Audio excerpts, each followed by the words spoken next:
Good afternoon, everybody, and thank you for tuning in for another edition of WCU Athletics Chalk Talk. I am your host, Jim Zulke, and I am joined today by the head men's and women's swimming and diving coach at Westchester University, Steve Mazurek. Coach, how you doing this morning? Good, Jim. How are you? I am hanging in there, that's for sure. Interesting name of the show, by the way, the Chalk Talk. I had to actually go to the dictionary and look up to see what chalk was. Yes, I know. I'm sure the water just kind of washes away the chalk when you try to use it, right? Well, I know I send my son outside with something when I banish him from the house and say, go draw on the sidewalk now and bother the neighbors. Now I know that's what that stuff is. How is Missouri University going? Is Jackson at home learning, or does he go in? He is at Daddy Daycare. So I was going to ask you about Jim Zulke Daddy Daycare, if you're still accepting applicants at this point, because I've got a fine candidate for you downstairs. You do, huh? Boy, I don't know. I'll have to see if the current capacity is full or not. But I've enjoyed it. I've always said I wanted to spend more time with my son. Yep. He's 5 now, just like Maddie. Yep. And as you know, as a coach, you're at work all day. So during the peak of the season, we're getting to the pool at 5:30 in the morning, and there are days that we're not getting home till 6:30 at night. Yeah. And that's not a way of whining. It's just the reality of the job. So I wind up seeing him maybe on certain days for drop off, and then again for bedtime. So I went from saying, I really wish I got to see more of this guy, to probably him thinking, man, I really want to see less of this guy. Yes. Well, my daughter went from, Daddy, I need to talk to your boss because you're not home enough. And then about April, Daddy, when are you going back to work? I said, well, you wanted to talk to my boss earlier. So are you doing the education thing? Are you teaching her at this point? We did find an in-person school for kindergarten. So we are sending her to private school for kindergarten, and then she will hit the public school in first grade. Whether we're still doing this or not, next year she will be a public schooler. Good for you. I'll continue educating my socially starved son from home. WCU Athletics Chalk Talk is brought to you by Citadel. And now, Coach, bring us up to speed a little bit on now that the fall season has started. Usually you've had some practices. You've probably had some dry land workouts in a normal year. What's a little bit different this year, and how have you and the team been adjusting? Well, everything is different. So a lot of it is just trying to figure out what's going on and try to stay in touch with the team and make sure that we're sort of on the same page. So, I'll say this, back in the spring, when we would typically be gearing up for the swim lesson program, after nationals, we wouldn't have an all-out off-season program in the past. So that would typically be a time for us to sort of not stay in the same kind of direct contact with our student athletes that we had all year. We start in September every year, and we go through March with some of these men and women, and we go through February with the ones who are training through the conference meet. So it's a huge season, and you're spending 20 hours a week with these student athletes. So we get to the spring, and it's like, okay, now it's time to give you some breathing room. This past spring, however, without swim lessons going on at the university, I think in the spring and summer we managed to maintain more contact with our student athletes than we ever have in the past. In the spring, we started a fall outreach program, so we were communicating with our athletes daily, whether it was by email or team meeting on Zoom. But then we were also reaching out to each student athlete individually every single week. For some, it was nice. It was nice to have that contact that they didn't really have in seasons past. But for others, they said it was too much. So like anything else, it's trying to strike a balance. At this point, it's really trying to get our minds wrapped around time management. We as coaches have to remember that the student athletes coming to us from high school have had every single minute of every single day planned out for them for the past how many years. And they get to college, and in a typical year, all of that changes. So one of the first things that we talk about in the season is how to manage your time. We write it down. We've got a saying, you can't measure it, you can't manage it. So we have each of our student athletes put together a time management plan. That's easier to execute when you're seeing them every day, and you can stay on top of them with it. The challenge here is that you're not seeing them in the same way. A typical plan for us would have a morning workout and an afternoon workout at least 4 days a week, and we'd see them Wednesday mornings and Saturday mornings too. So at this point, we've got 3 cornerstones that we're trying to hammer home, and it's unity, making sure that the messaging is consistent. The words we're using are consistent. The tone that we speak to one another, whether it's by Zoom or text, we're consistent there. It's integrity. So that's doing what you're supposed to do when you're supposed to do it that way all the time. You know, that classic definition of discipline. Yeah. Doing it when people aren't breathing down your throat. And that's the real challenge, is I'm doing it because it's a lifestyle decision. And then the next thing is accountability. So it's not enough for a coaching staff to be the ones asking all the questions. It's where we rely on some of the leadership, formal and informal, to really maintain contact and make sure that all the athletes on our team are accountable for their academics, for their time management, for the way they're socializing, and the way that they're conducting themselves in workouts right now, as limited as they are. So right now, we're hitting those messages home. We started our fall outreach at this point, so we're reaching out to all of our athletes again once a week. We had a team meeting last night with 50 people on Zoom where we went over all this stuff, and starting next week we'll start to roll out a CARA plan, everybody's favorite word right now, accountable athletically related activities. So we're allowed up to 8 hours a week.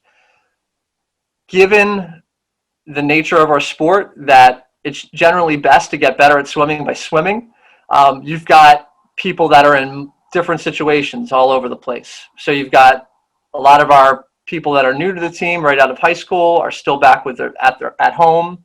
And some of those swimmers have access to club programs, and they're training with those programs and not, reporting back to us and giving us the workouts. Other people don't have access to a facility, so they need something different.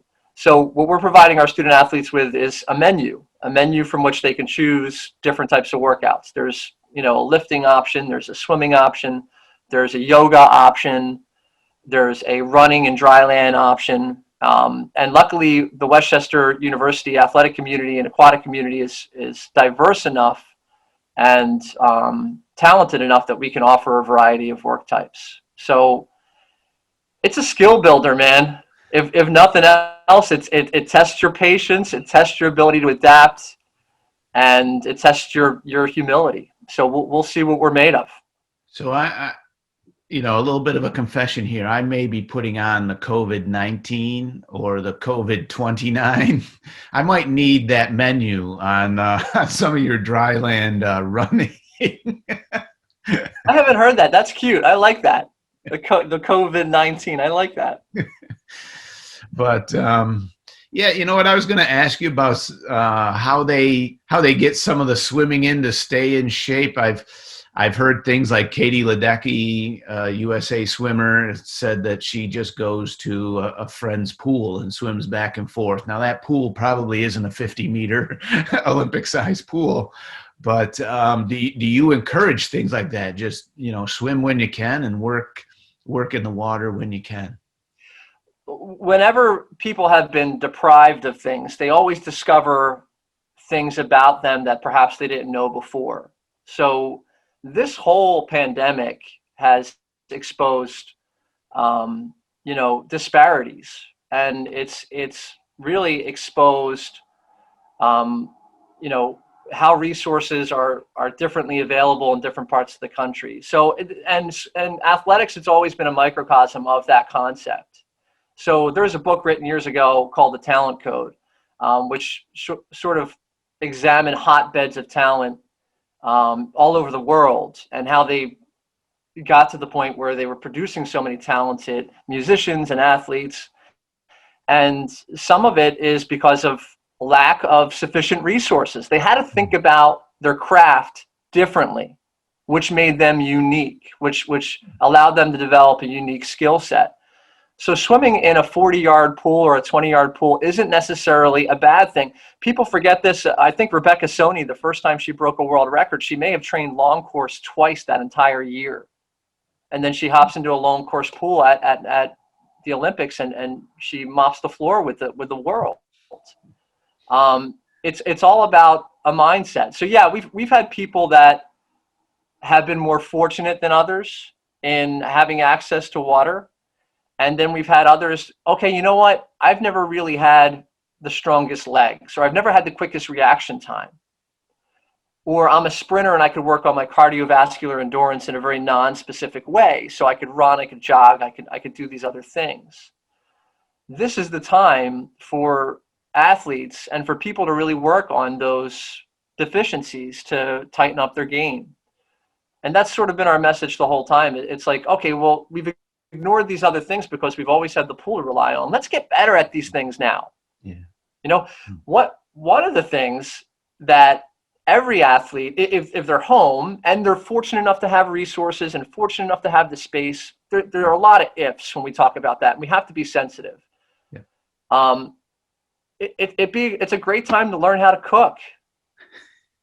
Because we talk in athletics, if you want to get better, I can give you, I could throw you in the water today, Jim, with your COVID-19 extra pounds. And I could throw a Michael Phelps workout at you, right? And maybe in a couple of years, you're doing something similar and we're stronger and we're faster. But if you're not recovering, then you're not getting better at what you're doing. So ultimately, if we can teach ourselves how to cook for ourselves in our dorms, in our homes, we can prep meals for the week. You're talking about a time saver, and you're talking about making yourself better by doing a very fundamental life skill. And that's one of the things we've encouraged our kids to do. So I can't make them get in the water, yeah, because some of them don't have water.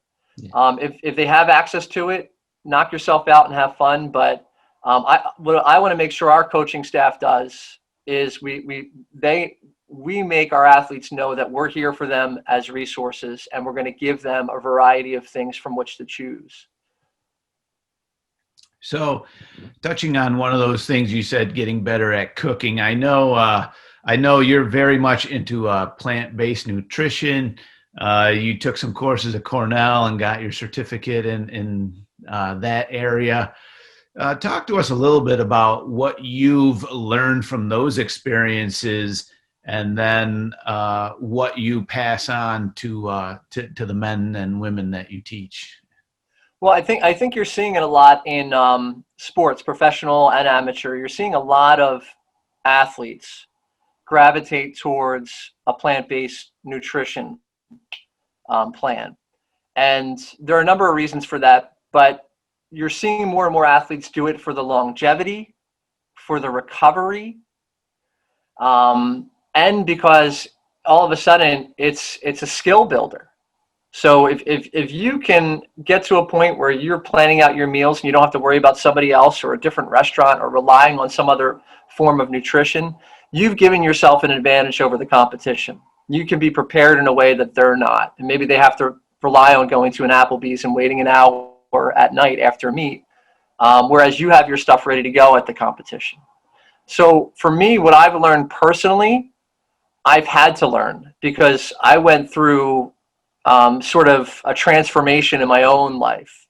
About 7 years ago, you may remember, I've been here this is my 13th season. I was 90 pounds heavier than I am right now. And I read 2 books. I read a book by Dr. Colin Campbell called Whole, and that's WHOLE. And I think it's the best book on nutrition ever written.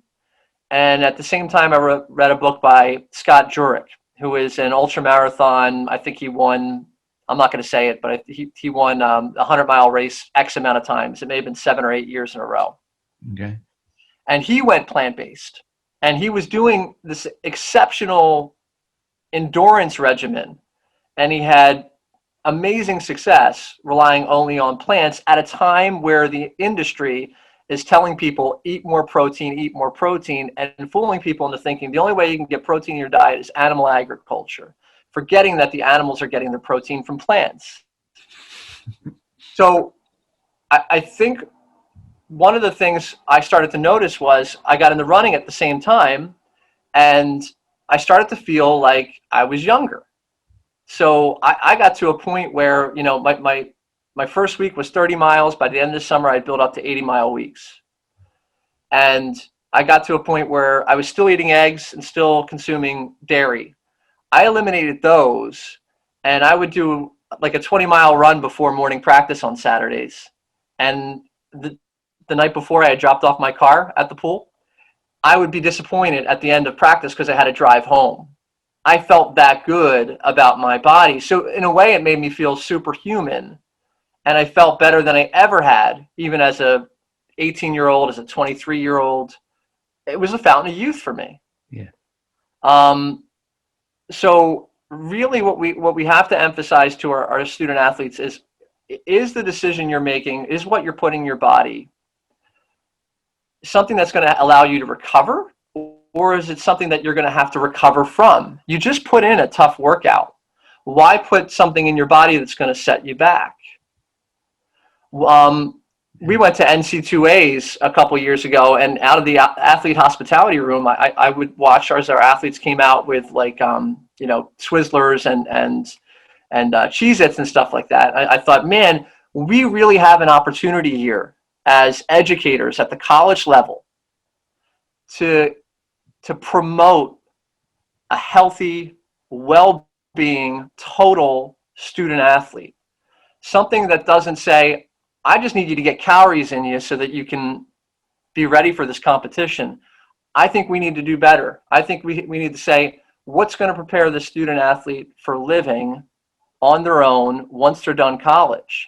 If we can teach them to eat the best foods for them, foods that are going to promote recovery, promote sleep, promote positive mental health, and that aren't going to put them in a position where they're going to have to battle lifestyle diseases later in life, the kind of diseases that you're seeing people who are most susceptible to succumbing to COVID-19, obesity, type 2 diabetes, heart disease.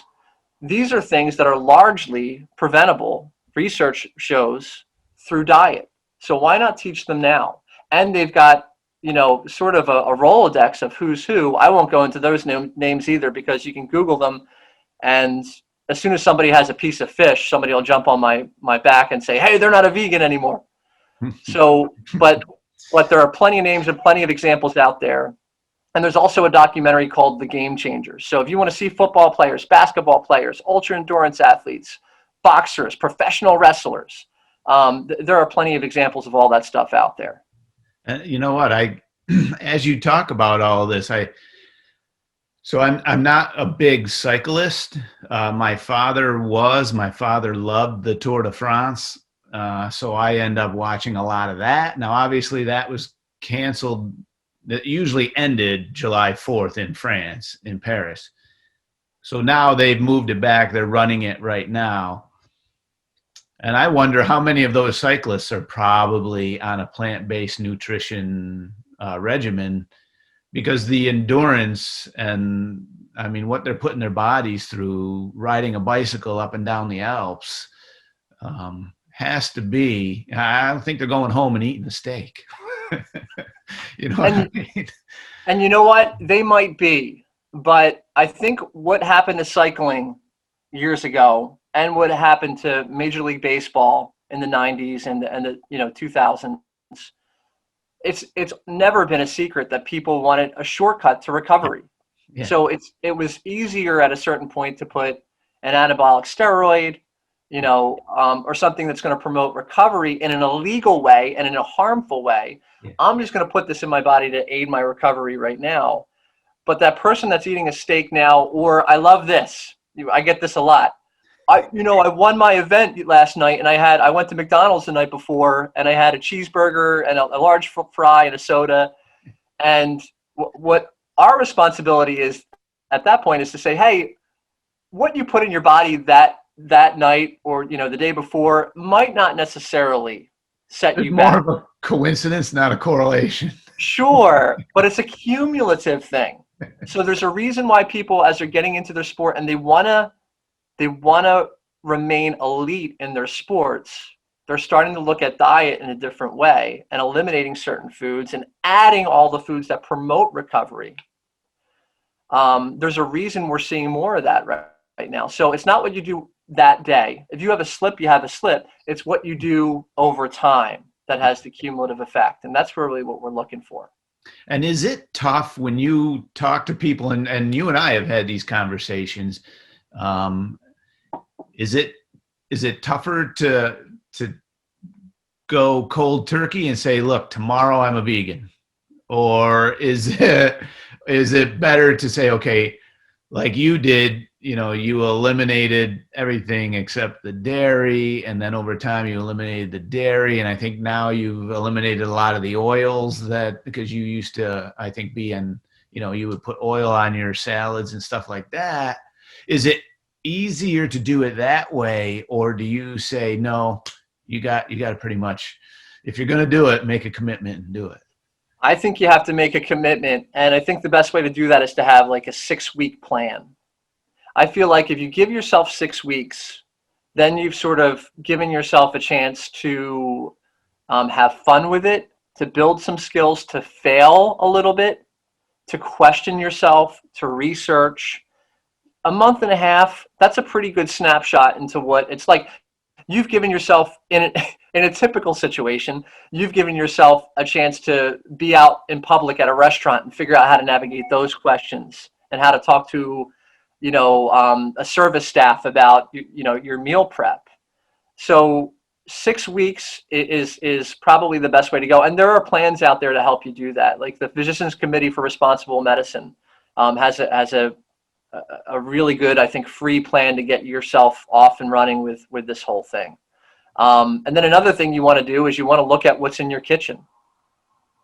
So a good friend of mine who works in plant-based nutrition, she's a physician in the area, talks about, there was a point in her life where she used to say, okay, write down what you have in a day. What do you eat in a day?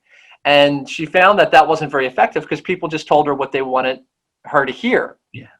So instead she says, take me on a virtual tour of your kitchen. Tell me what's on the countertop. Tell me where your cutting board is. Tell me what's in your pantry. Tell me what's in your freezer. Tell me about your spice rack. Are your knives sharpened? These are questions. There's research out there that says that the more cluttered and the more junk food you'll find in your kitchen, the more prone you are to making poor choices. So keeping the belly of your home, the kitchen, clean and ready to execute a good, wholesome, plant-based meal whenever you need to, that's the key to success. So you start to get good at it in 6 weeks. What kind of ingredients can I buy to cook for my family for an entire week? What kind of foods will my 5-year-old like?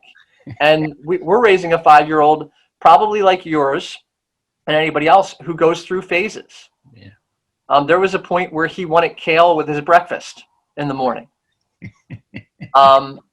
There's a point where he loved strawberries, and now at this moment he doesn't like berries at all. So it's getting, but the more you have in your toolbox, the more you have at your disposal.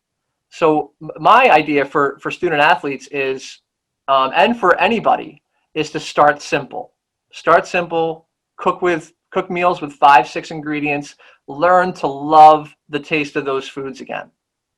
And then build from there. I am not an accomplished cook by any means, but I love simple meals, creative meals that I can build with a variety of different ideas. So I've enjoyed it for me and my family, my wife, Jamie, who does a great job with it, our son, Jackson. It's been the best decision I've made for my family, for myself personally.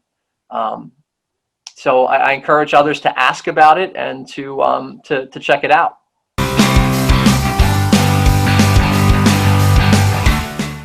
there's not a day that goes by and I don't approach this job with thinking how fortunate I've been to work with all those great people, whether it's Jamie Rudisil, who mentored me for 9 years before he retired.